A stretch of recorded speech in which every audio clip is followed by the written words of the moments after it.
Welcome back, Indiana Sports Beat Radio here on this Thursday. Glad to have you with us.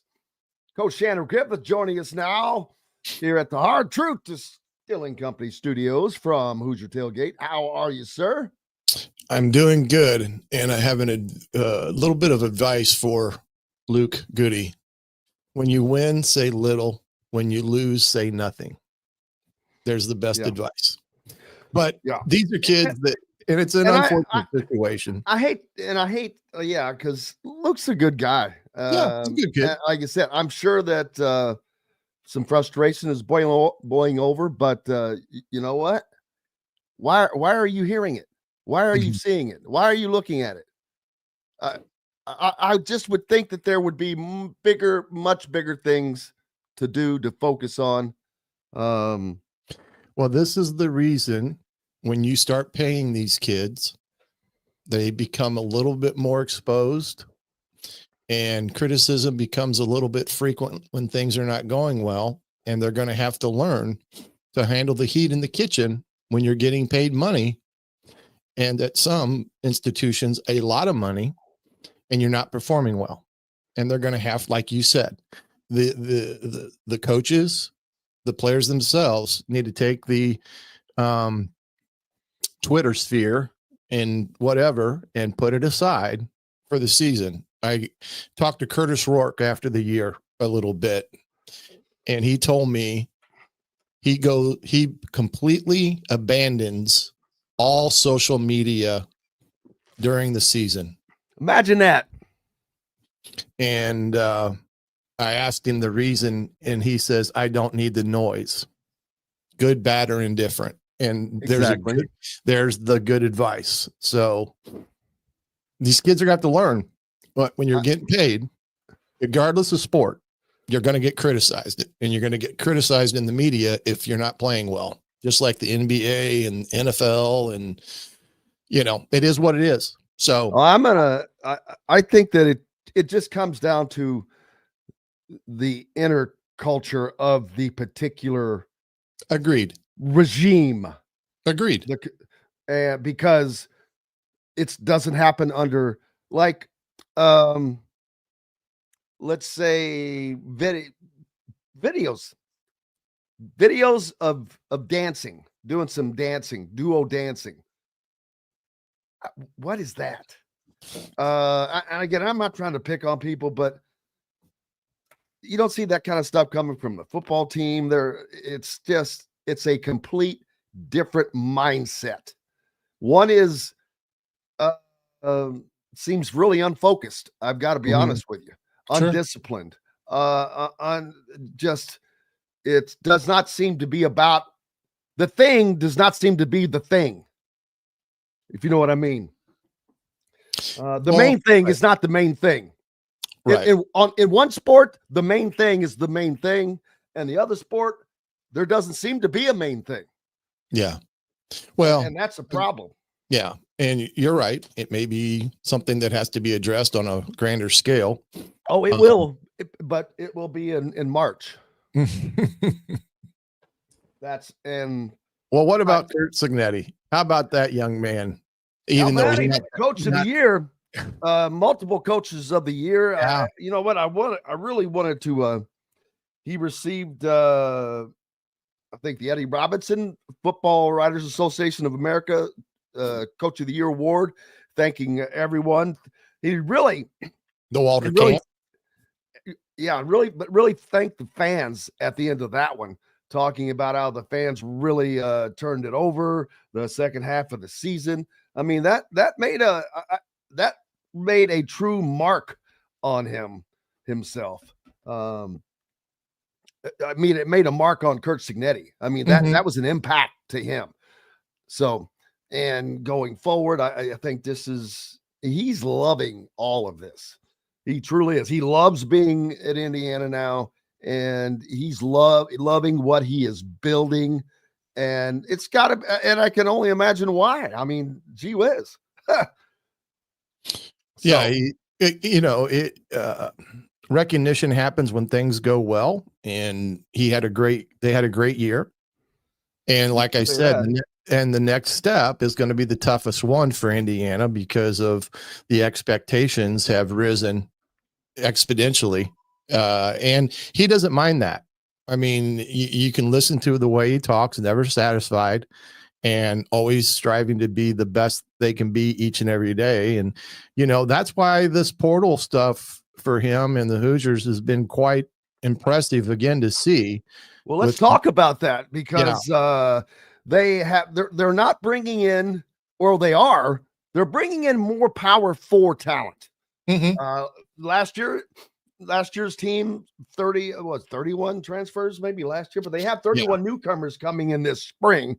But I don't think all of them. I think that's a combination of transfers and some early enrollee freshmen, maybe. They had 14 of their 20 some odd first years early enroll, which is huge to get that many kids on campus. I mean, and these guys they're chomping at the bit now after what happened with Indiana last season.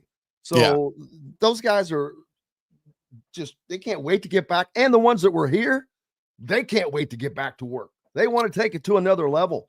But let's talk about some of these transfer portals. So obviously, the class of the class is Fernando Mendoza, that quarterback, the quarterback that from Cal, the transfer, brother of Alberto Mendoza, who's already on the roster. But you're replacing a 3,000-yard thrower with a 3,000-yard thrower.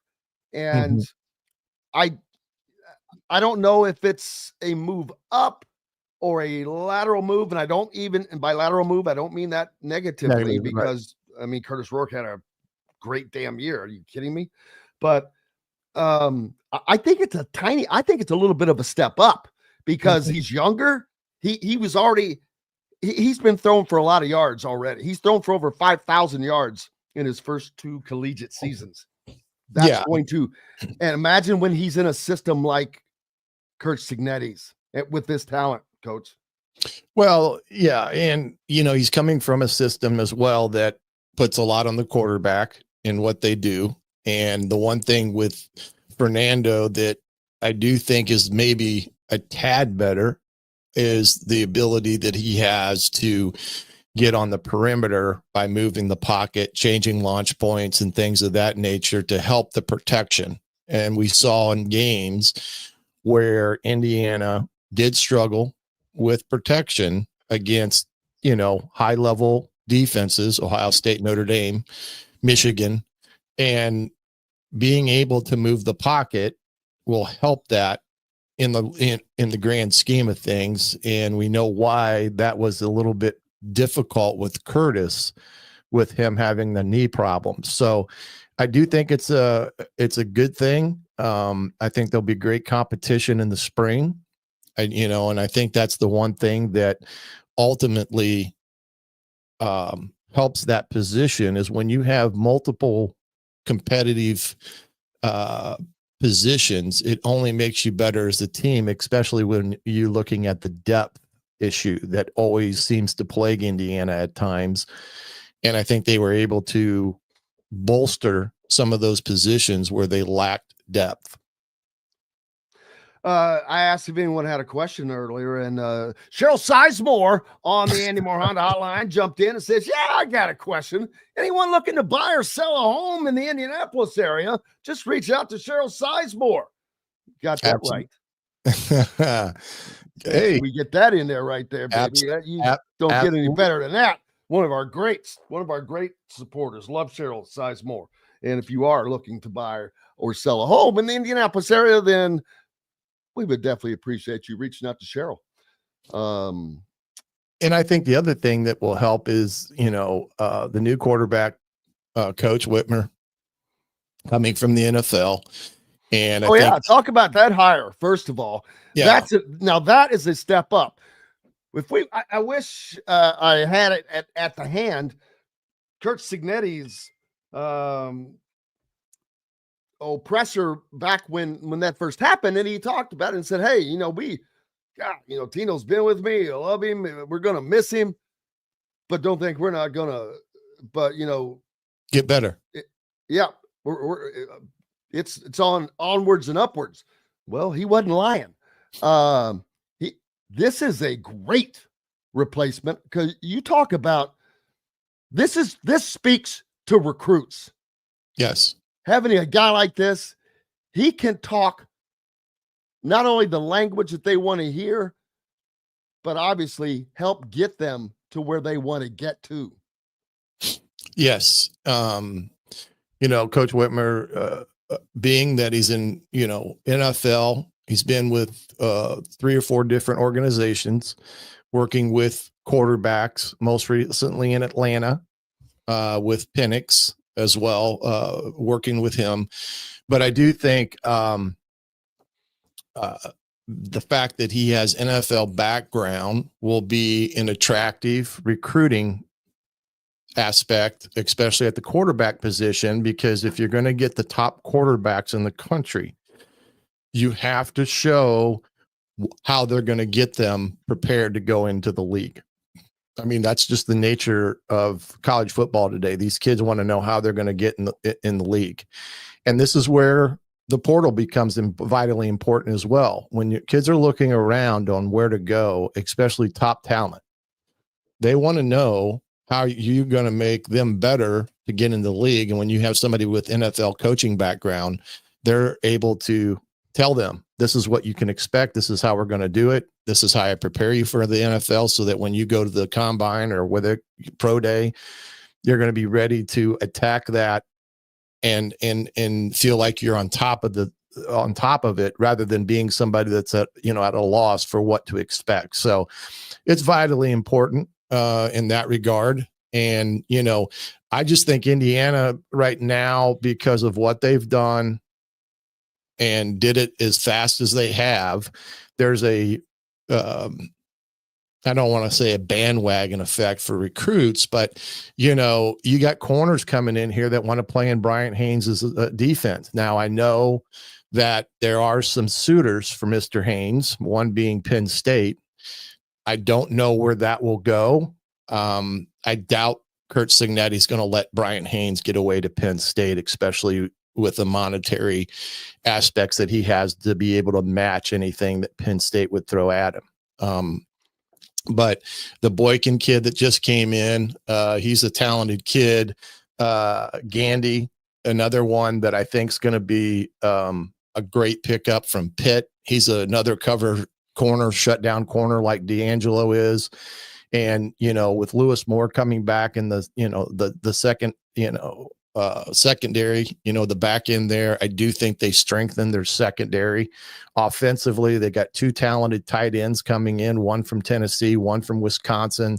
The the guy from Tennessee also was at Notre Dame. I've seen some videos on him. His stats are not eye-popping, but he's a good-looking tight end. By that I mean he's good size, good hands, good speed. He's not your old school tight end.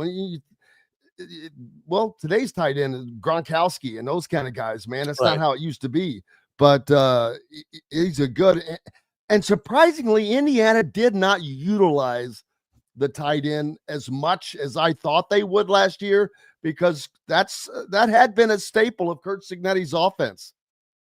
Yeah, and that also may have been due to a quarterback that they didn't feel like could throw the ball vertically as well at James Madison, and they were, more crossing route type mentality. Touche, good point. Yeah, so, but they're going to have to replace Horton. I mean, he's a kid that he was a workhorse. He was a workhorse that was unnoticed at times, but that's the best thing. Unnoticed. He did things that, exactly what you're saying. He did things that a lot of people just didn't see. Yeah, he blocked very well. He was a very good blocking tight end. And I do think the Holden States kid will be pretty good at that. He's fit, he can be. That's the kid actually I was talking about. Daggone it. My bad. Yeah, Holden. He's the kid that was at Tennessee, was at Notre Dame before. We don't know why, the transfers and jumps and things of that nature. If they can get what they need out of him, it's a win. I think physicality is one of them, because they want to be physical at the point of attack. but I do think they've, they got what they needed, and getting the Tyler Morris kid from Michigan, the wide receiver, who I think has a little bit more top end speed than what Indiana had last year. He scored the first touchdown in the Michigan-Alabama game 2 years ago when Michigan beat Alabama. He had the first touchdown of the game, which was like a 38-yard touchdown. So, I do think they were able to upgrade in some positions and, save serves in others. But when you've got these many kids coming in from the portal, you've got 14 out of your recruiting class coming in, early enrollees, man, you're a step ahead in everything that you're going to do from now until the end of spring ball for this year. And it's going to be absolutely interesting to see. They are, and having done it now, this being the second year, is that is also puts them ahead. Coach Shannon Griffith from Hoosier Tailgate joins us each week, and we're probably going to start doing this a couple times a week. There's just so much to talk about, and it's a lot more fun. I'll be honest with you. All right, make sure you give him a follow. Hey, we've got more coming up with Sir Bob Kravitz when we return to the Hard Truth Distilling Company studios right after this.